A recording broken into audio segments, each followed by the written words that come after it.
Honestly, like, if you use Bleacher Report, you're a faggot. I mean it. Hello. They could be using a lot worse. That's true, too. I'm gonna tell you that. Because I remember we did, like one of the only times we've ever done a fucking SmackDown show. We did it in, like, the worst fucking website what imaginable. website was that? I don't even remember. Was it 401 Mania? I bet it was. Was it? You're the Mania. one reading off the 401 website. Mania is absolute trash. If you ever want to find, like, the world's worst wrestling fans, go into that website. They are filled with the worst, like, off-breeds of people ever. I'm so sorry that mothers gave birth to those people. We haven't done a video in a while. In a hot minute. The last video, I think, was Kurt Angle's Black Sun reacting to Bray Wyatt's Firefly Funhouse. And that was the first episode.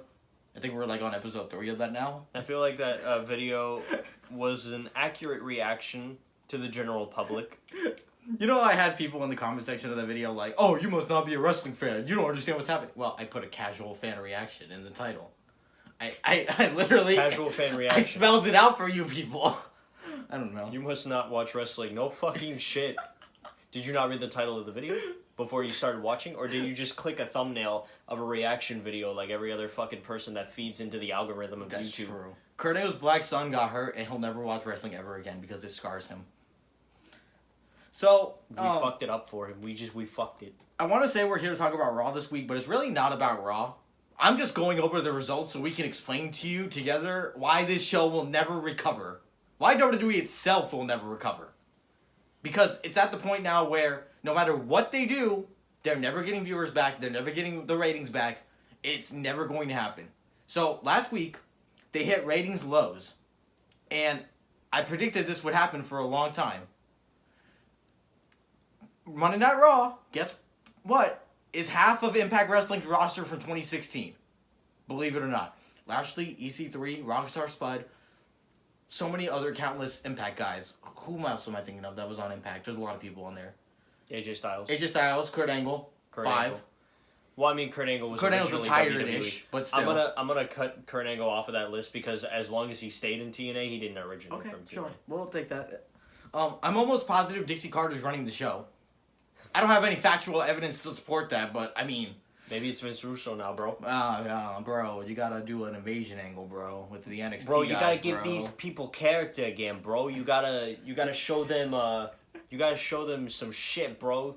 So, the fact is now that they have signed all these TNA and indie guys, guess what? The ratings are at TNA's highest. Do you know how sad that is? Like, do you understand? Raw's viewership this week was like, what, 1.9 million last week? Or 2.1 million, some bullshit like that? That's the number TNA got when they brought in Hulk Hogan. Do you understand how bad that is? That's a TNA brought in Hulk Hogan number. Raw gets that weekly now. SmackDown does worse. Expectedly, but you know. And it's like, it annoys me because whenever they talk about this, and here's where I get annoyed. I get annoyed because they only talk about Raw being terrible. They're like, oh, Raw's the worst wrestling show weekly. SmackDown is doing worse. But when you talk about it, you're like, oh, SmackDown's a way better booked show. If it's way better booked, why is it doing worse? You can make the argument, oh, nobody cares about SmackDown anymore because they killed the brand. Okay, then nobody should care about Raw either. They're under the same brand. It's not like they're on different channels. They're on the same channel. You would think that the Raw audience would tune into SmackDown the next night. No, that doesn't happen. So I don't know what to tell you people about SmackDown being a better booked show. We've done a million videos about why it's not. And I don't understand like where the argument comes from that it's actually like automatically going to do better because it's moving to Fox Sports. No, it won't.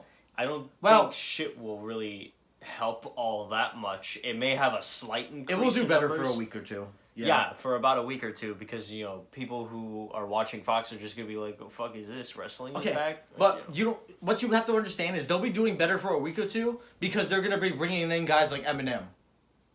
They're not going to be doing better for a week or two because, Finn Balor's going to be wrestling. They're going to be doing better because they're going to have Eminem live perform.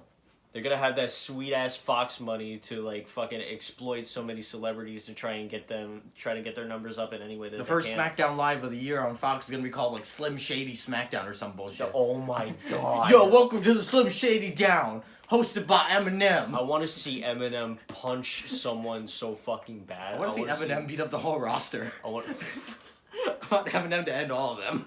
Tired of this shit. I want Eminem to like have a fucking fight with AJ Styles.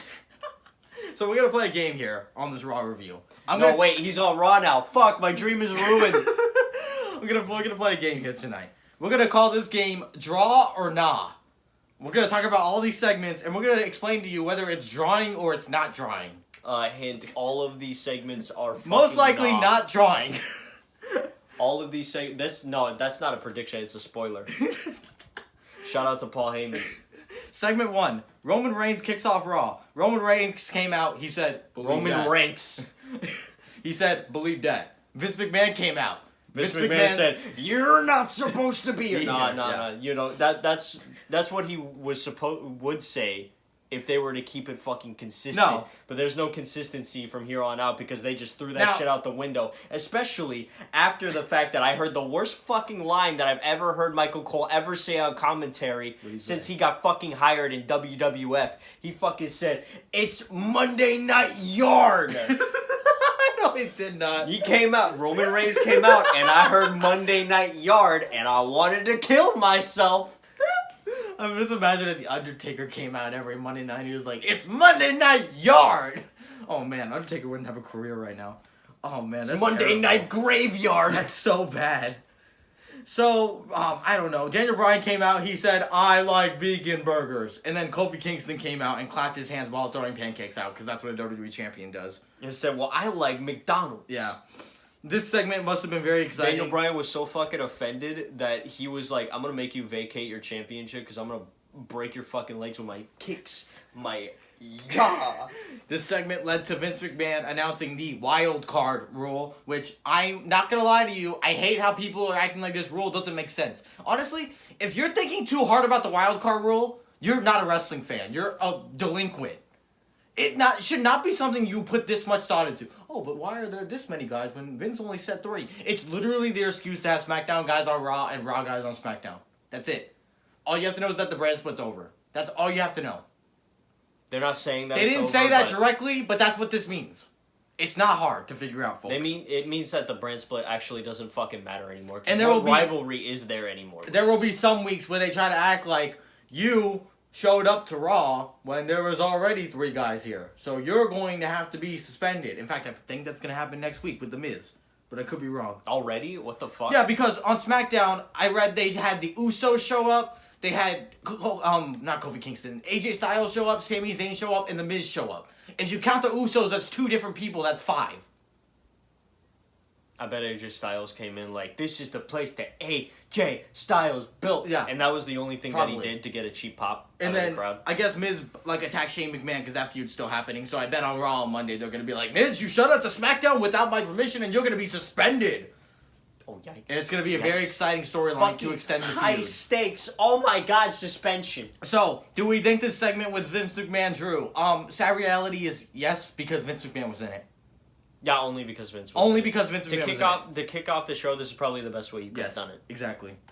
I don't care about your analysis. Then AJ Styles came out, and honestly, I don't know if this has changed for anyone else, but this has changed for me in the past 2 weeks. I don't know why, but whenever I look at AJ Styles now, I immediately think of Mickey Mouse. I can't explain why. I think it's his dirt face. I don't know. Like, I've never had this thought before, but now I look at him, and every time it comes out, I think, oh, hey, kids, it's money, I just Styles, though.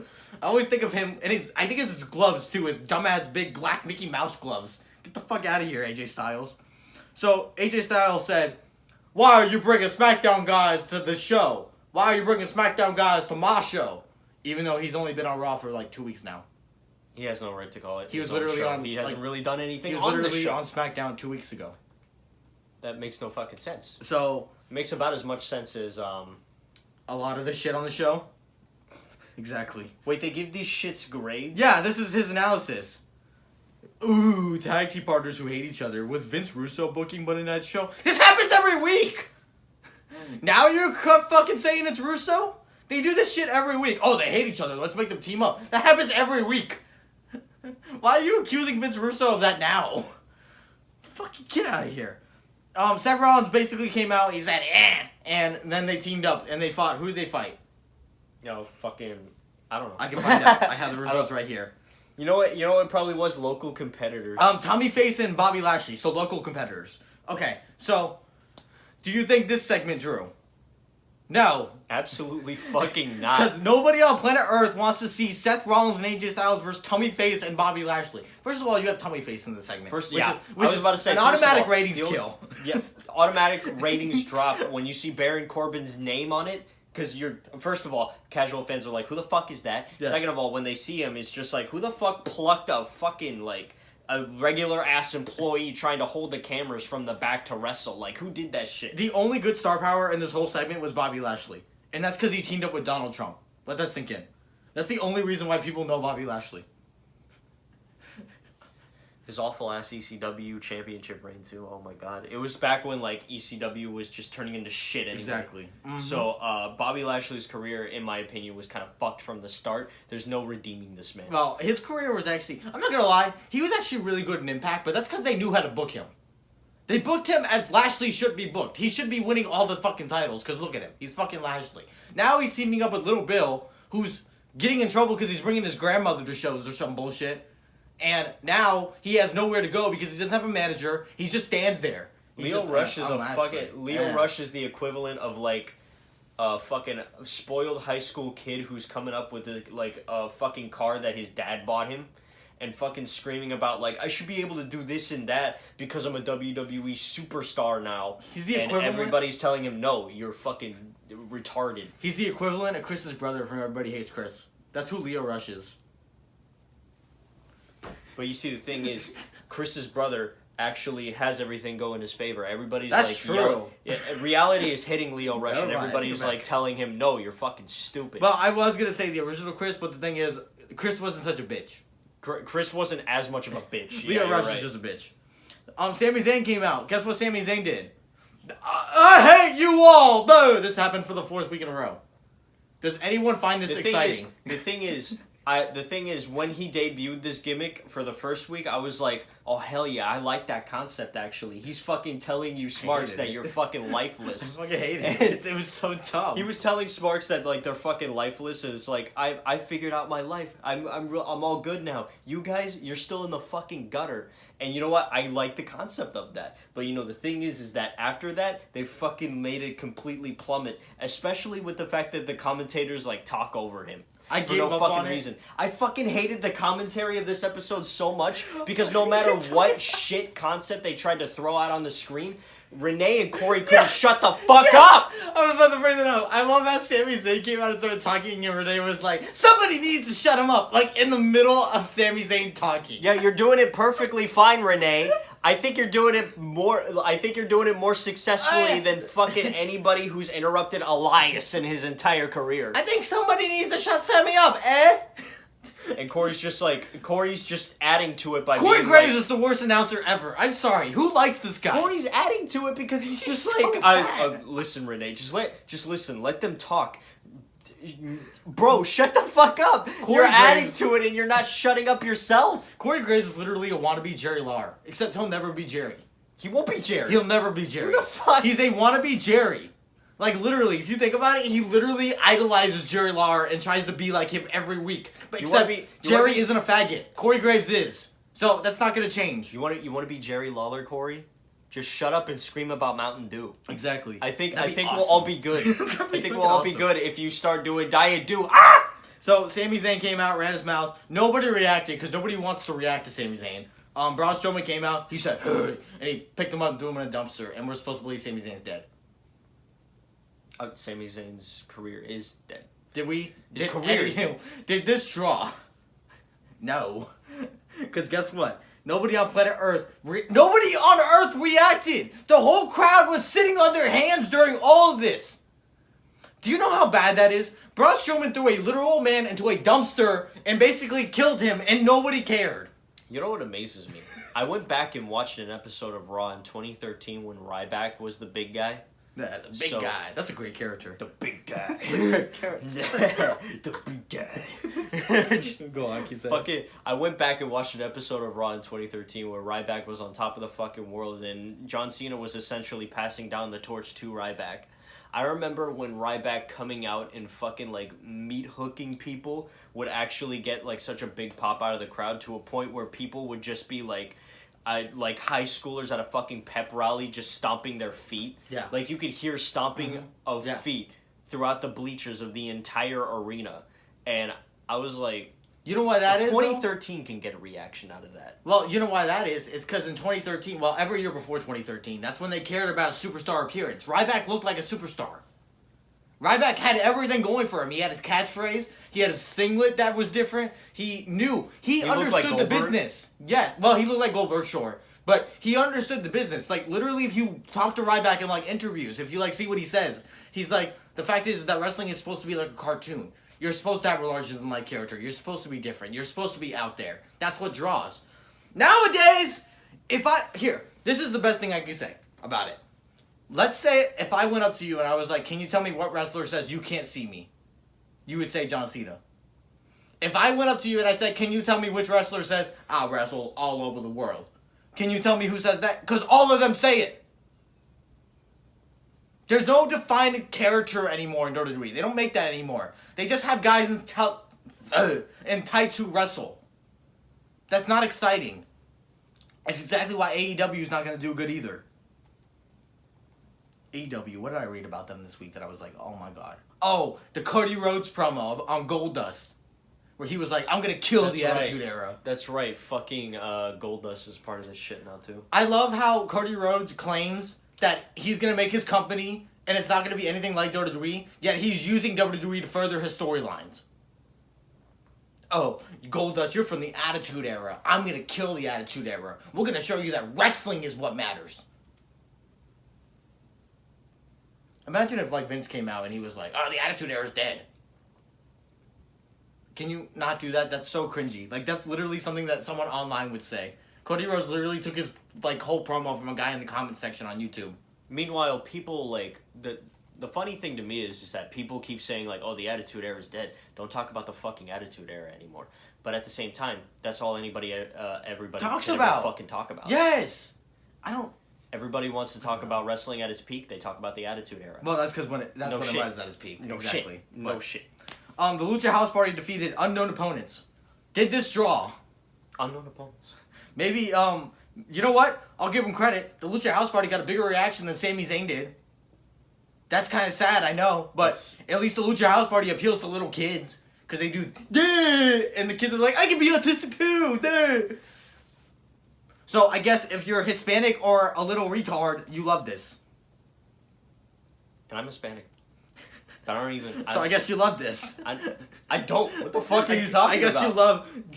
Why the fuck do I love grown ass men going? Do you ever consider? Do you ever consider how racist this whole Lucha House Party shit is? They come out with piñatas every week. Like, come on now. It's not racist. It's just stereotypical. It's bad though. It's so bad stereotypical. Like, imagine. Do you understand? Like, imagine if Imagine if Sheamus came out every week with like a fucking Celtic cross across his shirt. Well, he does. So I guess that's stereotypical too. He does, but you know, it's a symbol if anything. He doesn't do like retarded like I don't know, fucking anything like stereotypical every fucking week. Just cause this is my character. Look at me, I'm pasty white. I'm like I'm still waiting for that Lucha House Party segment where they have a piñata party and they bust the piñata open, like the episode of NXT where they had to grab the cash or whatever. Remember that challenge from NXT? Oh no, it's like season 4. I try to block that shit out. No, dude. Okay, I'm not gonna get into a long thing about it because we have to finish this. But go back and watch NXT season 2 through season 4. That's some of the most amazing wrestling you will ever watch in your entire life. Like, I promise you, especially season 3. Season 3 is all divas, so it's all gay. But Michael Cole and Josh Matthews are sitting there on commentary and they literally despise the show. And they literally just talk about how shit the show is the whole time. It's fucking amazing. You know how much I hate talking about these shit shows nowadays? You know what? I feel like we should start doing some fucking, like, retrospectives. Do you understand how much better this show would be now? if during it, like, Michael Cole would talk about how dumb all this shit is? Do you know how much better this show would be? Bring heel Michael Cole back. Do you understand? Bring heel Michael Cole That shit back. was so You funny. will save your fucking show. Everybody's saying Slightly. heel Michael Cole was bad. Heel Michael Cole was only bad when he had to wrestle. Character-wise, heel Michael Cole was great. He got the crowd to hate him. He got the crowd to be... I don't think anyone got a bigger, like, heat than Michael Cole did during 2011. I want to make our profile picture that one where he has the sign holding "Stop the Pain." Stop the pain. From NXT. That was from NXT. Please. That's what I'm telling you. Go watch that shit. Please. Ricochet defeated Robert Roode, who has a mustache now and looks like a porn star. Did this draw? No. No. This guy gave it a C. This is not nearly as good as their previous bout. The fact that you remember their previous bout is a problem. Lacey Evans in action. Okay, so let's talk about this for a second. Let's discuss this. They did a segment backstage where there were like calling cards. If you ever played Persona 5, that's basically what it was. And they had names on it for each diva. And they were like, oh, come to ringside tonight. And it was only addressed to the Money in the Bank winners. And Dana Brooke was also there, even though I thought she turned last week. But now she's goody-goody with Naomi and Natalia for no reason. She's trying to make herself a household name. So they were like, what could this mean? And then Natalia goes, are these cards scented? Who scents their cards? And then the segment ended in a very exciting segment. And then they all came out for this match. And Alexa Bliss also came out, even though we saw no segment of her getting a card. She just came out with them. And we were supposed to just believe she got a card too. Lacey Evans defeated an unknown opponent. And then she was like, I'm showing you uglies what it's like for a classy woman to win a match. You know, for an episode of Raw where they're trying to throw so much shit at you and experiment, they throw a lot of fucking local competitors out there. That's true. You know, just a lot of people that just aren't fucking anything. Well, they don't have a title to them. They don't have a name to them. They literally call them on their YouTube page local competitors. As Smarks will say, though, I'd rather Lacey Evans get the win over an unestablished competitor rather than someone like Alicia Fox, who's been established in the business. How does that make any fucking sense, though? Because someone like Alicia Fox isn't, like, established enough to be someone that's, like, worth anything. I know. So she's already kind of a jobber in the women's division either way, so it wouldn't make any fucking difference. Now, the only difference it would make is that she actually would get a win over, like, someone that's already established. yeah, exactly. Now, I'm not going to say I like this because I don't. But I will give them credit. Lacey Evans has character. I cannot deny that. There is character in Lacey Evans. There is character in Lacey. That is good. More character than most of the fucking roster. That is a good sign, ladies and gentlemen. That is a good sign that character has not been forgotten. And you know what the best part is? The best part is that Lacey Evans is a different character. She's something we haven't seen, and if we have seen it, it has been a long-ass time. True. You know what I mean? So, I'm glad that we are finally establishing character. Here's my issue. Her issue is her finisher is a punch. Was it? I didn't fucking I understand it. I get it. I didn't see it. I understand why it's a punch. It's called the woman's right.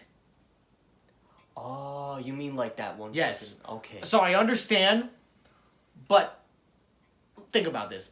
Imagine if Stone Cold had a finisher called the Stone Cold Punch, and he just punched somebody in the face and the match was over. The Stone Cold Stunner is iconic because it actually looks like it can take someone out. Imagine if JBL's finisher was not the clothesline from hell, but just like one of his fucking Just punches. a regular clothesline. Even a regular clothesline. Not even a clothesline from hell. The woman's right is a punch. Everybody punches. So you can't treat that as a finisher. Unless you do a Madison Rain and you give her a loaded glove that nobody notices when she punches someone out. But they don't do that. She just punches someone with her bare hand. That's not a finisher. I'm sorry. Does she at least do something like super over exaggerated like Wade Barrett used to do with his fucking No. elbow? She just punches. And they're like, oh, that's the woman's right. And then the match is over. That's lame. I know. That's my issue with it. Needless to say, you can't make Lacey Evans a great character on the show. Lacey Evans, Vince McMahon is right about her. I saw this report a few months ago that he had high hopes for her. He is right. This girl screams everything that Alexa Bliss had when she debuted. Everything. Now, that's in the right direction. Needless to say, we don't badmouth Alexa Bliss in this house. Alexa Bliss, we don't. But Alexa Bliss, I'm sorry, does not have a character. Not anymore because she's kind of like She has character fallen off. traits. She has character traits. The only reason her character has really fallen off, I feel like, is because she's really like teeter-tottering on this. I'm a competitor, but not anymore. I'm kind of chilled out. It's not even that. It's like they're also teeter-tottering on whether she's a heel or a face. Because I swear to God, I watch this show weekly, and some weeks she's like, "Oh, I agree with that," and some weeks she's a straight-up bitch.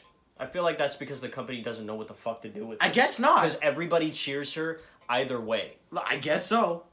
But it's so stupid to me, honestly. But Lacey Evans is great. I hope she wins the title on Money in the Bank. Becky Lynch does not need 2 titles. I'm sorry. She does not. In fact, I think Becky Lynch is getting screwed at Money in the Bank anyway because I'm almost positive the woman's Money in the Bank woman's going to be from SmackDown. Money in the Bank is just a reason to have, like, a screw job, bro. Yeah. A screw job going on. I'm almost positive she's going to get fucked that night anyway. Maybe I'm wrong. We'll see. This annoyed me. Non-title match. Let's talk about a swear, bro. Oh, by the way, did that segment with Lacey Evans draw? No. I'm sorry. As good as Lacey Evans is as a character, the fact is nobody watched the fact that segments. You used a local competitor, not somebody that's already established, yes. kind of like diminishes this. And then Becky came out. Who cares? That's the same thing that's been happening for weeks. Zack Ryder and Kurt Hawkins versus the Viking Raiders, who I guess didn't get a name change this week. Okay, so let me hit you up with why I hate this. Remember when the Viking Raiders debuted? Guess who they fought? Zack Ryder and Kurt Hawkins.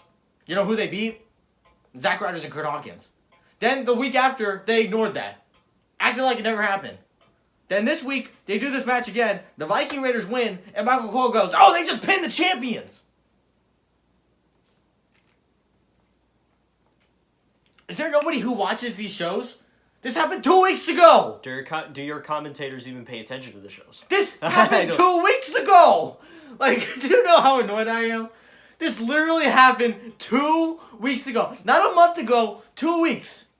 And we can't remember this. And you wonder why this show is getting record low ratings. They can't remember their own show. Do you know how bad that is? Needless to say, Zack Ryder and Kurt Hawkins are the greatest tag team ever, and I will never complain. This did not draw at all. Literally, think about this. Tell me Zack Ryder and Kurt Hawkins are not the best tag team to be holding those titles right now on Raw. Right now? Who else is a better team on Raw? Excluding the Usos. We'll argue the Usos, but I don't think the Usos are better than them. Are the Usos on Raw? Yes. Then maybe. I don't think they the may Usos be the are better only than them. ones that could compete. I think the Usos are stale at this point because they've been champions for like 6 times. They're kind of stagnant in their characters. They don't like develop for shit. Zack Ryder and Kurt Hawkins are new, and Kurt Hawkins has a fucking fan base because he lost 270 whatever matches, and now he's winning. It's the greatest storyline ever. They rushed it. That's the greatest underdog story we've had in years. They fucking rushed it, and I hate it, but it's fine. It's okay. Sorry to all you Kofi fans out there. Yeah, fuck Kofi Kingston. I'm not saying fuck Kofi Kingston. Saying fuck him. Kofi's cool. All right, Kofi's cool in my book. But you see, the thing is that the underdog story of the year goes to Kurt Hawkins. Roman Reigns fought Drew McIntyre again in a WrestleMania rematch that everybody was clamoring to see. Clamoring? Yes. This match was terrible. Nobody cared. Because Drew McIntyre's in it. I stand by my fact that Drew McIntyre is one of the worst fucking wrestlers ever. I don't know why nobody can see this except for me. Because literally, he's like the equivalent of Bray Wyatt. He comes out, because he was the chosen one. He's like, I'm the chosen one! I'm gonna beat you! And then he loses. Like, every week this happens. And then I'm supposed to believe this guy's he's gonna like win Money in the Bank. I'm supposed to believe that he's gonna be a big star. Are you just repeating what happened in like 2010? Yeah, exactly. Because that's exactly what happened in 2010. No, 2010 was when they thought he was going to win, and then Jack Swagger won instead. Remember Jack Swagger won the briefcase that year? Exactly. Yeah, that's my point. That shit was so funny. that's my point, though. It's the same and then he shit. cashed in on Chris Jericho and had like the worst title reign ever. Oh, God. Props to Jack Swagger, ladies and gentlemen. It's kind of like partially why I fell off of wrestling during that time. Props to Jack Swagger. So, this match ended when Shane McMahon and Elias came out. They beat up Roman Reigns, and then Miz came out because Miz was waiting for Shane McMahon, even though I thought Shane was on SmackDown, so why does he have a locker room on Raw? I don't know. So, Miz chases him off. Elias and, who's the other guy? McIntyre, they beat up Reigns because that's exciting. And then Miz is fighting Shane McMahon in a parking lot, and then the gayest thing ever happens when Shane's running away from him, and he hides behind, like, a box, and Miz does the I'm dumb and delusional stick, where he just runs past him without seeing him. And then the announcer woman comes up, and she's like, Shane McMahon, how do you feel about doing this to The Miz? Do you regret it? And the whole camera crew is following him. And this is done to believe that she's giving away Shane's hiding spot, which is in the middle of the hallway that Miz just ran by. So then they follow him out to his limo, and she's like, Shane, come back. I have to finish asking my unimportant questions to you. And then Shane runs to the limo. Miz is somehow at the limo, and Miz beats the fuck out of him. And there's like a drone filming all this as it happens. And then Shane gets in his car, and instead of backing up into the Miz because he's savage, he just runs away. Is that what you call a backstage brawl these days? This was the most Attitude Era segment I've seen in a long time. And it's not good. That's the issue. It's an Attitude Era segment wannabe. Like, you have to take into consideration everything that happened in this segment. There was a DQ finish, which is Attitude Segment 1. Then, they did the Shane McMahon comes out. Miz runs out with a chair. He runs after him. They go backstage. Shane hides behind a box. Miz runs past him. A camera crew comes up to discover Shane's location. Miz finds Shane's location. They beat each other up in the parking lot. Then Miz runs away. Well, no, Shane runs away in his car and runs off. Tell me this is not the most Attitude Era wannabe segment of this show so far. It's not, I mean, there's something that happened backstage. That's the only thing that sounds Attitude Era to me about this. It's not even that. It's the whole camera crew thing.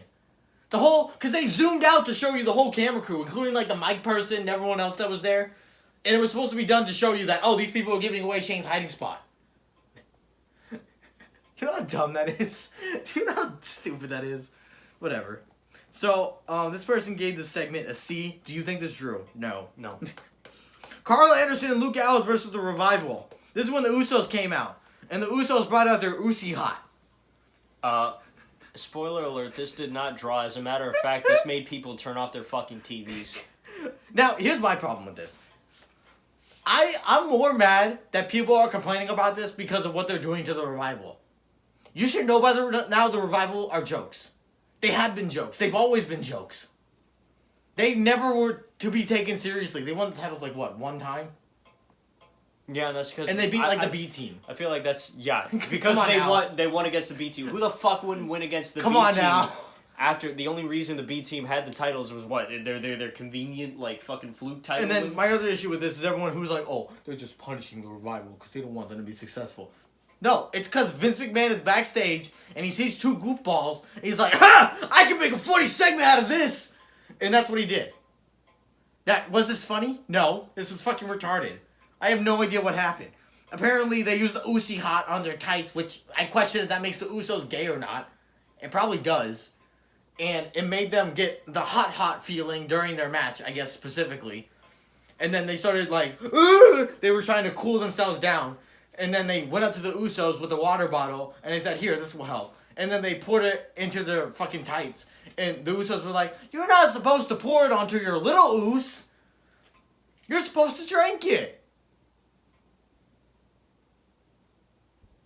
Did anyone find this appealing in any sense of the word? Did anyone care? What really bothers me about these segments is that, like, Usos have been having these segments for, like, the past couple of weeks. And, the concept of it is that, like, the Usos are like, pointing the finger and laughing at them, being like, look at how gay they are. But the way that they're doing these things is, like, gay in itself. Do they not understand? This person's analysis... Are they not self-aware of how stupid these fucking methods are? This person's analysis, they give it an F- and said two of the most gifted tag teams of their generation are engaged in a feud over back shaving and Usi Hot. Let that sink in for a moment and then ask yourself why Raw is suffering rating lows.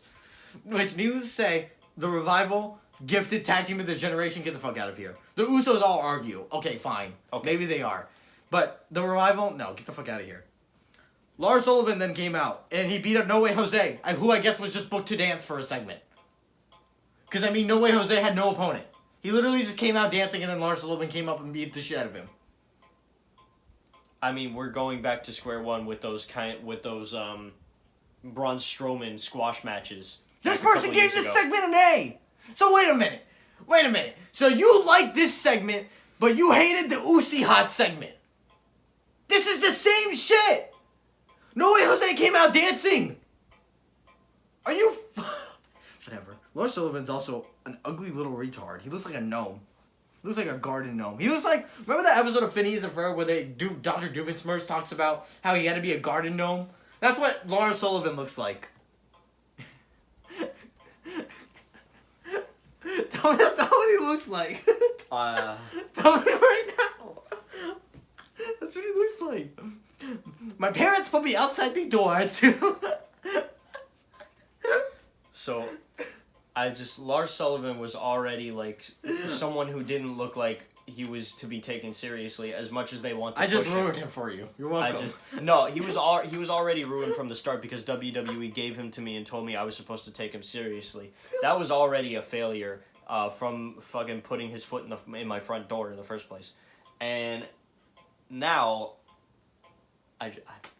Okay, here's my thing. This guy's like, WWE's smart. He'll play up the chaos that accompanies Sullivan and use it to create genuine excitement for a showdown between him and his first main event opponent. Do you realize that does not matter? Do you know what's going to happen to Lars Sullivan? Because guess what? I'm not a fortune teller, but I can already tell what's going to happen to Lars Sullivan. He's going to beat up a few main event guys. Maybe he'll beat up AJ Styles. Maybe he'll beat up, I don't know, who's on SmackDown? AJ Styles isn't on SmackDown anymore. He'll beat up Jeff Hardy, Matt Hardy, R-Truth. He'll beat up big names. Then you know what will happen? Fastlane will come around, and the big dog will come in and be like, no one's ever beat you before, Lars Sullivan. But I can do it. Believe that. And then Roman Reigns is going to beat him and overcome the odds. If you can't see that this is where this is going, I'm sorry. Like, this happens with literally every big guy ever. Lars Sullivan is just Braun Strowman 2.0. Essentially, yeah.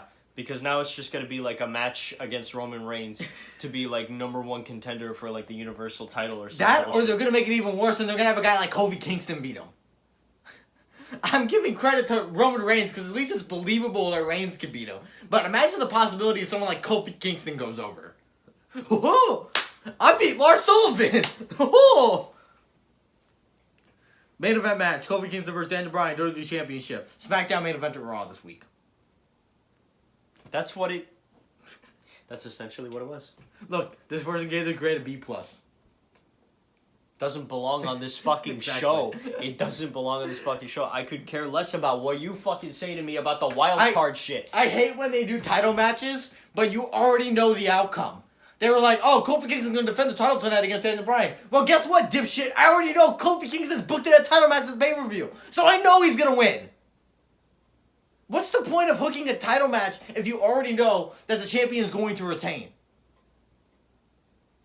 This adds nothing to the show. So dumb. This show is never going to recover, and here's basically why. All the casuals are gone. You run them all off. There are no more casuals watching this show. Because guess what? This show doesn't appeal to casuals. There's nothing that any casual person on planet Earth will look at this show and go, oh my god, I need to start watching wrestling again. Nobody's going to say that. So the only people you have left are the hardcore people. And then people like us who watch this for you hardcore people. So, let's say they only had the hardcores left. The hardcores critique everything. So you're never going to please them either. The hardcores, the issue is, okay, they push Roman Reigns, okay? Because Roman Reigns is the guy the casual audience draws. Well, the casual audience is fucking gone now.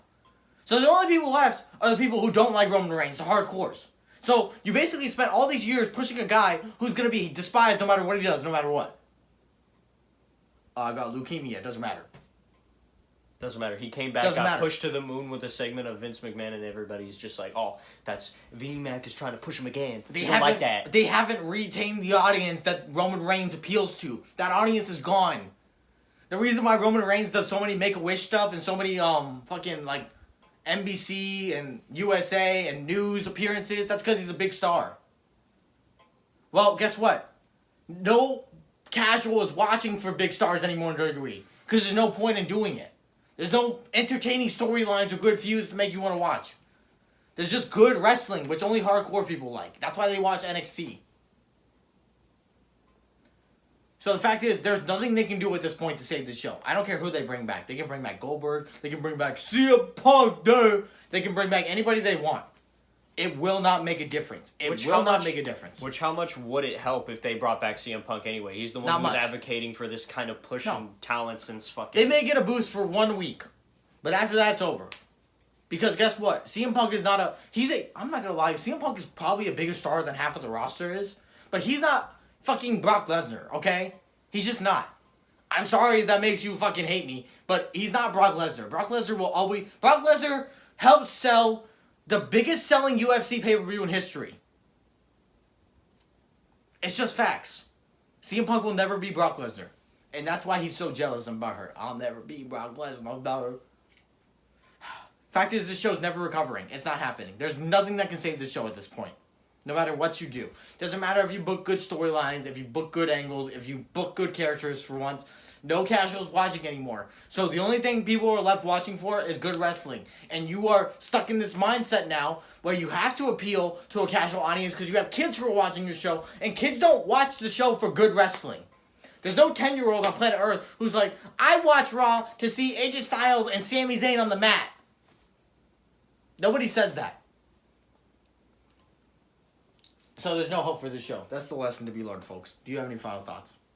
Final thoughts? Well, you already know. Since the beginning, I've said that this is probably one of the worst Raws that I've watched in months. Oh, you know so what? So this is shit. I totally skipped over it because it wasn't on the review. What's that? We should talk about Bray Wyatt's Firefly on Funhouse. Because let me tell you, I like it. Entertaining. I'm not going to say I don't like it because I like it. Now, I think part of the reason why I like it is there's no way WWE's booking this. There's no way. I convinced myself. There's no way anybody backstage in WWE is booking this.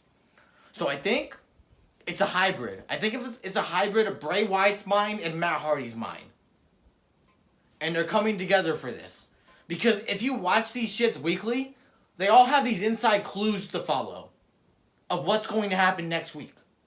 I mean, this segment last week on Raw was about them having a picnic and the children are what they're eating. Do you know how crazy that is? That's such a good storyline. The storyline, I'm going to assume for now, is that Bray Wyatt is tricking the kids into believing he's a good guy so he can brainwash the masses. Which is good. He's a cult leader. Awesome. Fact is, though, once again, Bray Wyatt's ruined. So no matter what you do, it doesn't matter. But you know what? Bray Wyatt's ruined because of the setting that he's in. Right? You know what, though? I enjoy this. This is okay. You could do a Firefly Funhouse show on the network and I'll watch it weekly. I enjoy that. Other than that, there's nothing to look forward to on Monday Night Raw. Final thought. No, that's a fact, yeah. Yeah. What are we doing next week? Is next week Money in the Bank? If it is, I don't know. Well, if it is, then we'll do predictions. If not, then I'll put a throwaway video where I'll look at a wrestling video that I don't care about and talk about how stupid it is. I don't know. I'm running out of ideas, folks. We'll try and get Kurt Angle's son back on this. Yeah. I'm try to pretty get him sure out of this. jail. I'm Yeah. pretty sure this Raw drew him away as much as he promised that he would be here. I don't think he could have to his promise because of just how shit this was. I think the first episode of Firefly Funhouse drew him away. Probably. I don't think he could handle it. Probably. He probably can't handle it as a concept yet. Exactly. But, He'll grow to it. Once it settles in, just like the both of us, we agree that it's probably the only thing Raw's got going. It really is. So sad. Do you know how sad it is that the only thing I look forward to on Raw is a children's show? Do you know how bad that is? Hosted by Bray Wyatt, nonetheless. Hosted by Bray Wyatt, who's trying to be When we- Steve from Blue's Clues. When we fucking hated this guy's. My favorite moment from that episode this week is when he finds out Rambling Rabbit is dead, and he's holding up his dead corpse, and he looks into the camera and goes, "Yowie, wowie!"